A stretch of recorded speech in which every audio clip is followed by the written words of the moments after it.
how's everybody doing? Welcome back to Ask That Podcast on YouTube. Yep, another issue of Video Watchdog. This might be the last one for a little while because I don't think I have any more issues, but you never know. I've been actually doing something I don't do very often. I've been looking on eBay for big lots of these, I want a full run, and I know there's a few issues where they went out of print quick and you got to get second prints. You know, that's cool. I don't mind second prints. I mean, if I remember right, the difference with the second prints is the covers are black and white. But Video Watchdog, for y'all never seen one of these before, this is the Perfectionist Guide to Fantastic Video.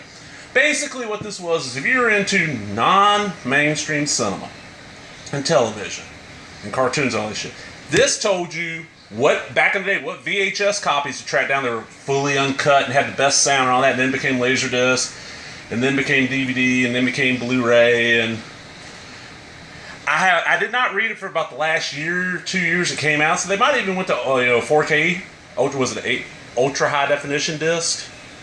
This one is Tim Lucas and his wife Donna. They ran it for years out of Ohio. Great magazine. I subscribed 2 different times to it.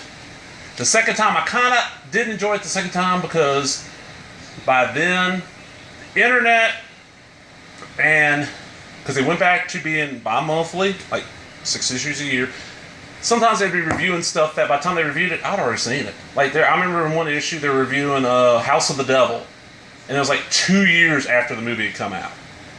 You know, so it's like it doesn't serve as great a purpose, but there's always great articles and all that shit. Now this magazine was never cheap. This is the one of the later issues. It's almost $9, but there's very few ads, and it's almost all text. So let's see what we got on cover here. We got I'm trying to think of that girl's name now. I can't think of her name. She's from Terminator, Sarah Chronicle. The Singularity, from Klaatu to Terminator, Inception, Tarzan, Argento's lost film, Alfred Hitchcock Presents. On the inside of the front cover here, we got Summer Glau. That's who that is. This is from AI. You know, the Stanley Kubrick film, the ain't a Stanley Kubrick film. And who we got working on this issue? We got Ramsey Campbell. Names that I recognize. Ramsey Campbell, Tim Lucas, Doug Winter.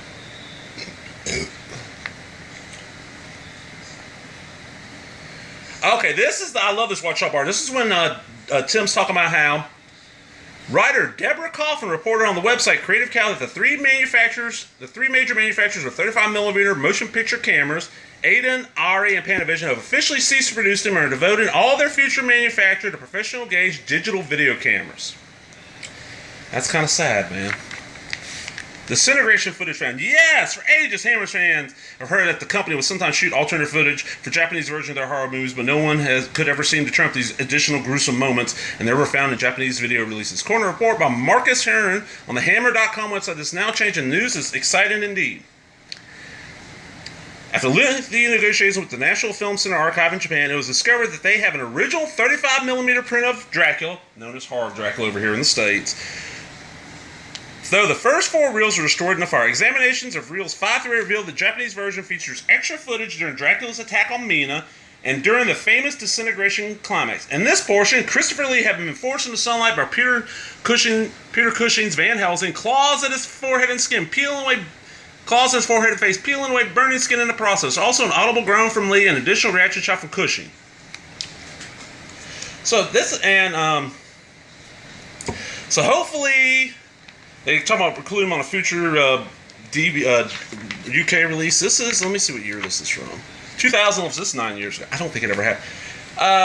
This talks about the extended cut of Lady Frankenstein, written back in Video Watchdog issue 78. Shout Factory announced that Lady Frankenstein will be one of the 4 feature films, including their 2-disc Vampires, Mummies, and Monsters collection, on The Velvet Vampire, The Walker, and Grotesque. People assume it was going to be the regular version we're used to seeing, but no, it ends up being both versions. Okay, the demand on demand. This is about all the Warner Archive disc on demand things, which are basically DVD-Rs, no extras, and they're a little expensive. I never liked them. Now, if they're pressed, I don't mind that, but if they're burnt, no. Alright, this is our Dog Bites. So this is a DVD-R release. The Cyclops don't give a shit. Dr. Death, Seeker of Souls. This is from Scorpion. It's one of those I heard about for years. I finally saw it, and I was kind of disappointed. Face to Face from Olive Films. I don't know shit about that girl on the run from something weird. Like The Spirit, Nightmare Alley. This sleazy bargain bin film noir is the additional allure being set in the tents and trails or traveling carnival. It's the House of the Devil from 2000. They're reviewing it in 2011. Like I said, by now, I owned it. Great film. It's Ty West. I don't think he's done a lot horror after that, but amazing film. Slithus from Code Red. Striptease from Mondo Macabre. Tromeo and Juliet from Troma. One of the better modern Troma films. Valley of the Dragons. That's Sony Columbia Classic, another Burn on Demand thing. Okay, this is badass. AVI Watchdog. With seemingly every one of Dario Argento's directorial efforts receiving multiple DVD Blu-ray releases, often accompanied by lavish extras, it's worth pointing out that one of the director's films is still inaccessible, at least theoretically, so far as English-speaking audience is concerned. The missing link is La Squink Gionat. Not coincidentally, Argento's sole attempt at working outside the horror thriller genre. Made between his third and fifth film, Four Flies on Grey Velvet and Deep Red, atypical work, blah, blah, blah, blah. Although sometimes referred to by the English title 5 Days of Milan, possibly his role being confused with Leandro Castellani's 1970 film, the film has never been dubbed or officially subtitled in English. Lucio Colzi, who has a co-story credit, noted at the time that the film is aimed also entirely at Italian notes, blah, blah, blah, blah, blah.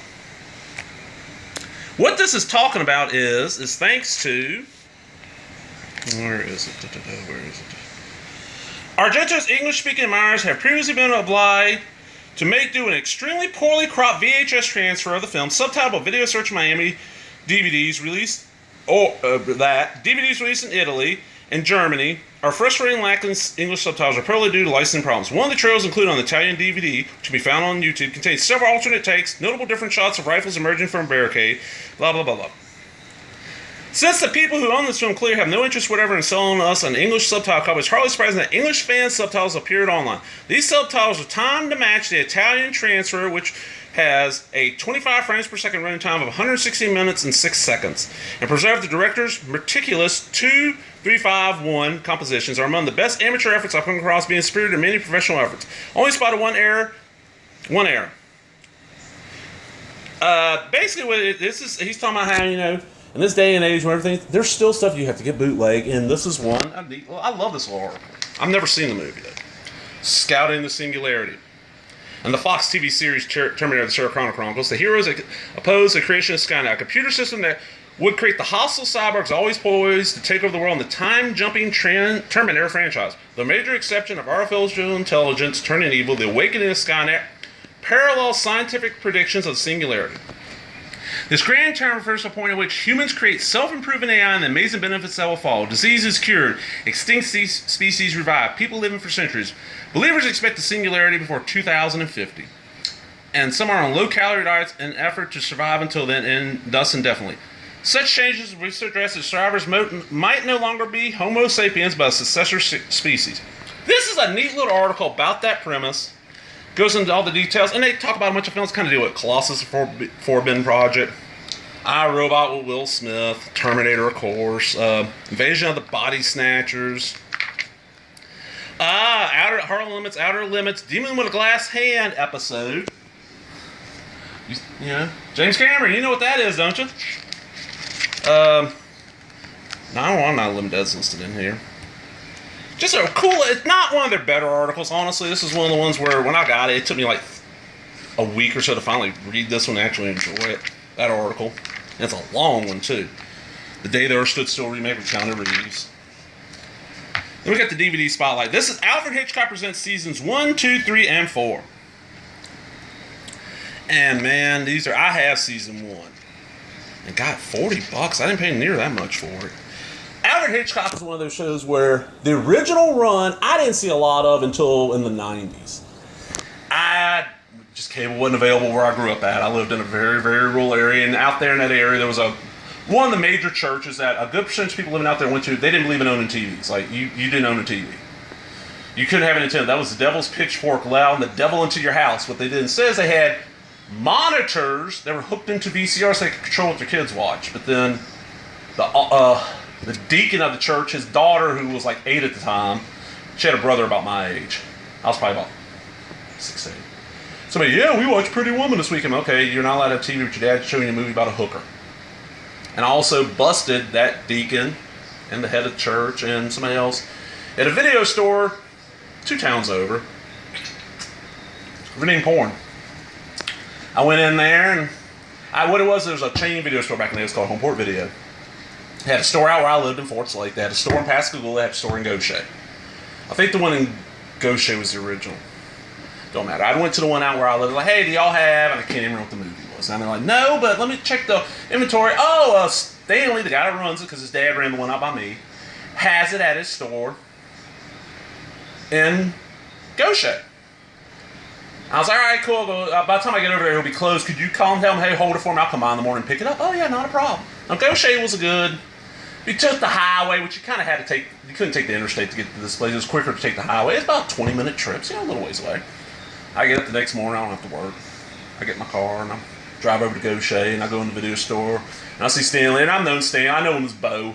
He's Stanley Jr.'s dad. Stanley's here, but I've known him as Bo. He was my bus driver for years. Matter of fact, his sister and I are only like 7 days apart in age. I'm about 7 days older than her. I went to school with her through most of my school years. Hey, what's up, Bo? Pick up a movie. Yeah, hold on. He goes, let me check something. I see he's looking. He had a porn room.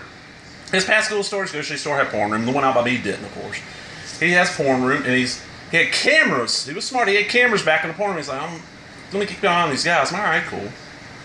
Now, Stanley knew who these guys were and didn't say a word to me. So I'm walking around the store just looking, because I hadn't been in his Gaucher store forever. And all of a sudden I see the preacher of this church and the deacon and another guy coming out. And they got, like, each one of them's got about 6 tapes in their arms. It's all porn. They haul ass to the counter. They don't see me. They check out and they're getting ready to leave. And I come around the car and say, hey, how y'all doing? And they ran out the door. Well, I went over there and it's like, hey, do me a favor real quick. Did you do something? Look at their account and tell me, do they rent here often? Oh, yeah, they're coming here about once a week. Oh, they just rent porn. Yeah. So we didn't have cable. That's what I was getting into. So I didn't see Alfred Hitchcock until, I got cable in the 90s. Because cable just didn't come out because there wasn't enough people that no cable. And I was like, we ain't coming out here. For every 10 houses, like 6 of them aren't going to get cable. It wasn't worth it to them. And when we did get cable, it was shitty cable. It was like 25 channels. This is 1990 now. 25 channels. For it was like 50 or 55 bucks a month. It was expensive. But I did see that new Alfred Hitchcock show, the remake in the 80s. I became a fan of Hitchcock. I know Cody Olella watches this. He's a huge Hitchcock fan. But good little review of the first, first 4 seasons.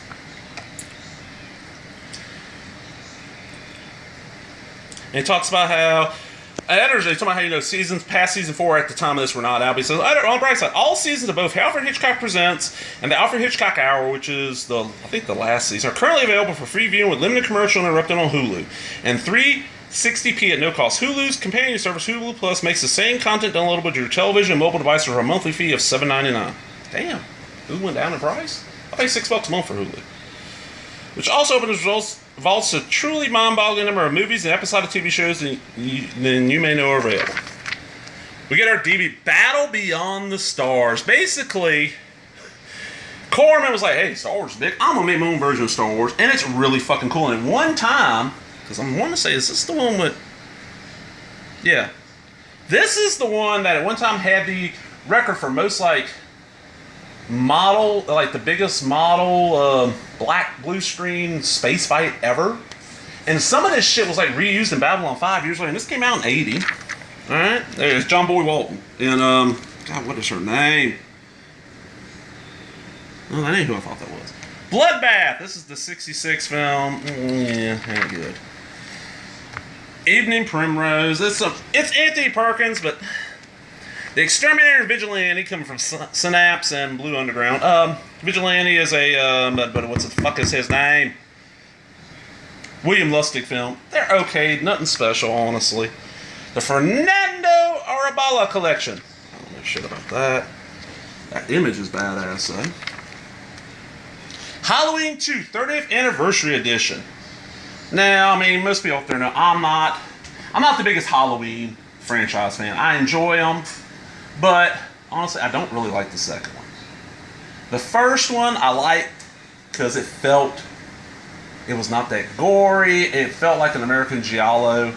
The second one just went balls out the gore. I didn't care for it. So I wasn't going to get this. And I had it on DVD. The only reason I own that film on Blu-ray is because that was the only way until just recently. I don't think it's actually come out yet to get on any home video format besides, it might have a Laserdisc, I'm not sure on that. VHS, easy available in home video format. Terror in the Isles with Donald Pleasance, and I love that fucking documentary. Inception, okay. Christopher Nolan. I've owned it for shit, at least 4 or 5 years. I have not watched it yet. I like Nolan, but I just have not been in the mood to watch. But I hear it's really cool. Road to the Nowhere. Monty Hellman's first feature film in 21 years. Sounds good. Let's see. Stakeland. This is a 2010 horror film, independent horror film. Got a lot of praise. I sat down to watch it, and it was okay. It was different, but it wasn't different enough to make it stand out amongst the glut of just shit vampire films we get.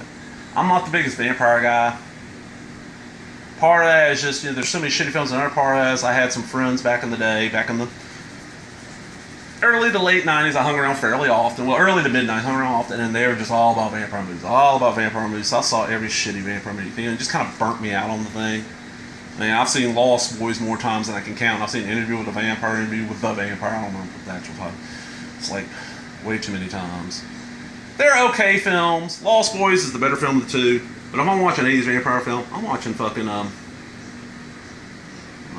I just drew a blank on it. Near Dark. I was saying it's the film with all the people from Aliens in it. Alright, then we get to our Tarzan. So these are Warner Archive. We got Tarzan Goes Indian and Tarzan 3 Challenge. These are 60s era, so that means it's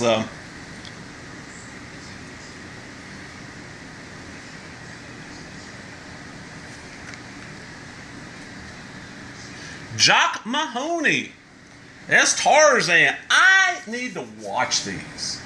As a kid, I saw them here and there because our local UHF channel, WPMI, it was channel 15. It used to be, it was an independent, then it was a Fox affiliate, and last I heard, it's an NBC affiliate. Yeah, people online, if you've heard about the Mobile Leprechaun, the Mobile, Alabama Leprechaun, that infamous news report, that is from WPMI. That was like the big channel when I grew up, They showed all the great shit. On Saturdays, after cartoons, they had them by probably about 82. Before 82, it was Kung Fu Theater or Black Belt Theater, and they'd show you a couple, Kung Fu movies. 82 is just, they show stuff in blocks. Like, for 2 months, you'd see, Saturdays, they'd show 2 Blondie movies. And they do the same thing on Sunday, show 2 more. And then they would go to Laurel and Hardy, or, like they did Blaxploitation. They did Tarzan for a while, and I watched them, but I was not big into them. And I was kind of just like, Tarzan. The only thing that Tarzan really appealed to me back then is I did enjoy the Filmation Tarzan cartoon. And that was it. Well, when I moved back to Mississippi in 2007, there's no bookstore around here. I mean, there was a used bookstore, but when I first moved here, I was a broke motherfucker. I mean, broke. So, the library became my friend again. I love the library. I went to the library and I'm looking for books to read in our library. The library in my area is it's a very tiny library. I mean, it's very, very tiny. And within like a month, I've read pretty much everything in there by authors that I knew. So I'm starting to go into other stuff. And I see the first Tarzan book. I'm like, fuck it, I'll take a chance. I checked out the book and devoured it. It was so damn good. And thankfully, about a year and a half, maybe 2 years later, probably 2 years, I was at CoastCon, which is the convention in Biloxi, Mississippi. I think this year is the first year they haven't had, no, it's the second time they have not had CoastCon since 1977. The year of Katrina, I don't think they had it. No, they did. Because it's in May, so they had it pre-Katrina, and then the next year they had it in a different location. This year, because of the virus, they did not have it. But they had this one local fan, I think he's from the New Orleans area. He was a huge book reader. When he passed, this guy was old, he told his sons, take all my books, go to CoastCon, a couple of years little cons, I used to go to, and sell my books. I want my books to go back to the fandom. The last day of the con, books were, it was either a quarter and buy 4, get 1 free, or 10 cents, buy 4, get 1 free. Whatever it was, I dropped like $20 and got a full run of Tarzan, a full run of a bunch of other stuff, and I've read a good chunk of them. Really good books. Really, really entertaining. They're dated, but they're cool.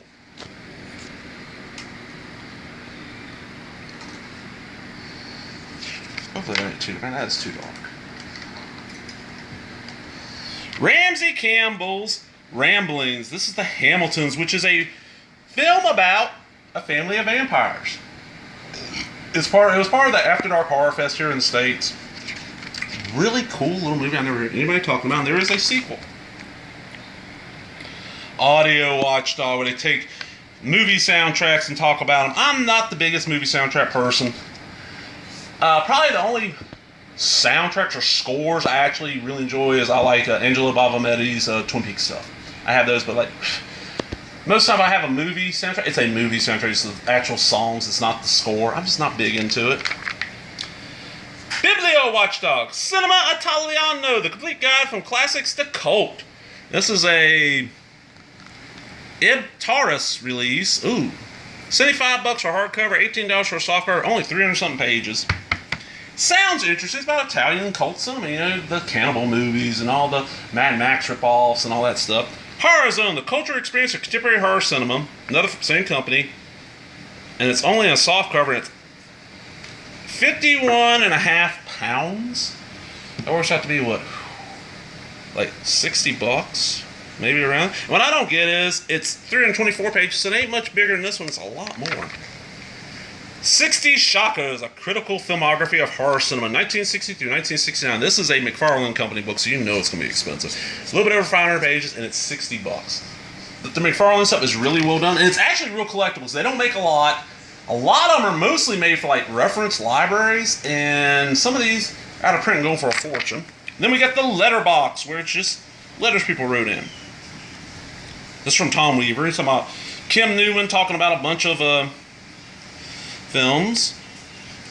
We got, just point out one of the details in your otherwise fine review of Alexander Aja's Piranhas from Gary Palmer.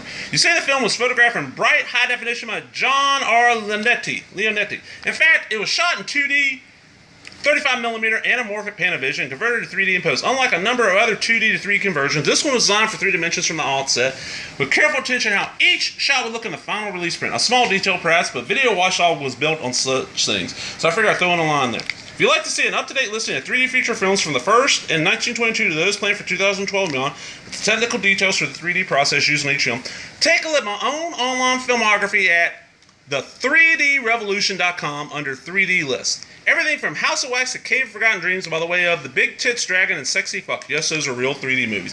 Okay, Bat 32. Exploited cinema, man. When are we going to get on Big Tits Dragon or the Sexy Fucking 3D? Excuse me a second. Sorry about that. The male person just passed. I think it's actually our male lady. Our usual mail delivery person is a female, so I'll call her a male lady. That's proper. That's male ma'am. Male lady. Male ladies. Like, you know, if it's a guy, it's a male man. If it's a female, it's a male lady. Yeah. I don't know. Actually, somebody told me that they find the term lady creepy. Like, if you're talking about your girlfriend, my lady, and they're like, that's kind of like, really? It might be a generational thing, but. Another piranha point, but not so small. That's not Nancy Walters, cited as the bisected parasail in Aja's Piranha. That's legendary adult Amazon Gianna Michaels, no mistaking that face, and possibly her first role in a legit feature. David J. Shaw. Okay.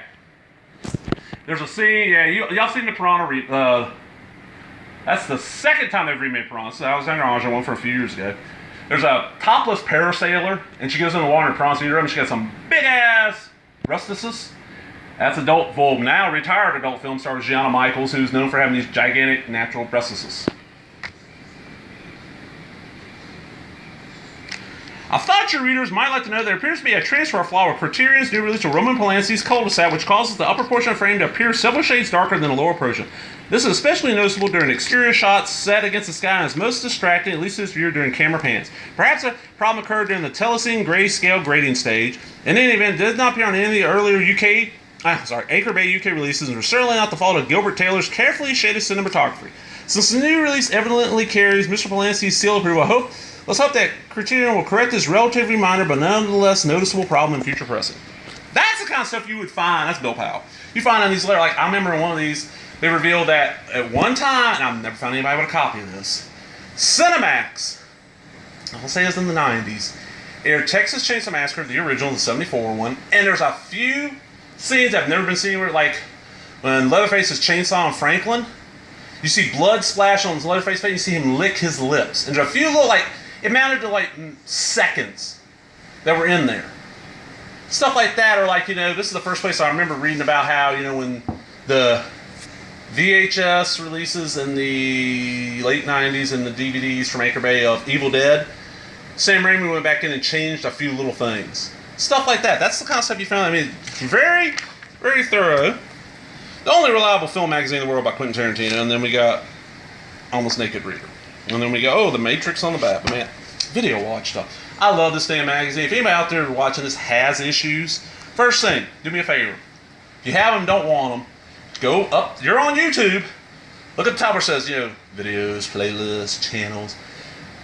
It says about, and there might be a little arrow pointing to the right. Click that, and it'll pop up a magnifying glass. That allows you to search your channel. Type in Video Watchdog. I'll pop up every one of these that I've done. If you have an issue I haven't covered, please, if you want to get rid of them, let me know. Leave me a message on here.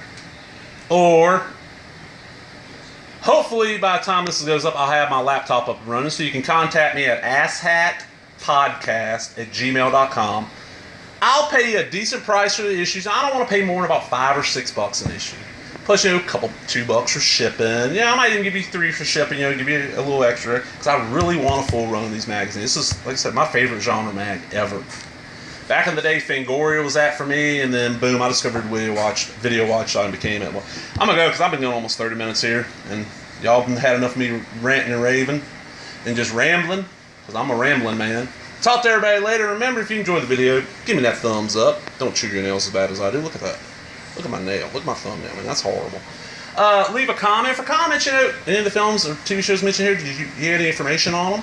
There's a video release of that's got something different that you don't see people talking about. Now I know nowadays you go online, you have like DVD Compare and DVD Beaver and all these places where you can go find this stuff. There's 1 second missing from this film. I ain't buying that shit. And I'm not one of them fans. Like if it's a film I don't own, or a film that I own on DVD, I want to upgrade to Blu-ray, and the Blu-ray's missing like a second.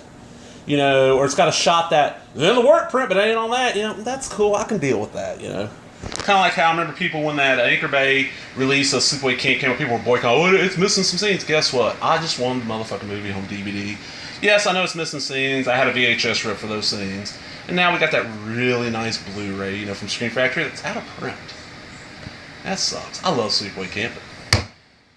Mention that kind of shit. Talk to everybody later. Bye-bye.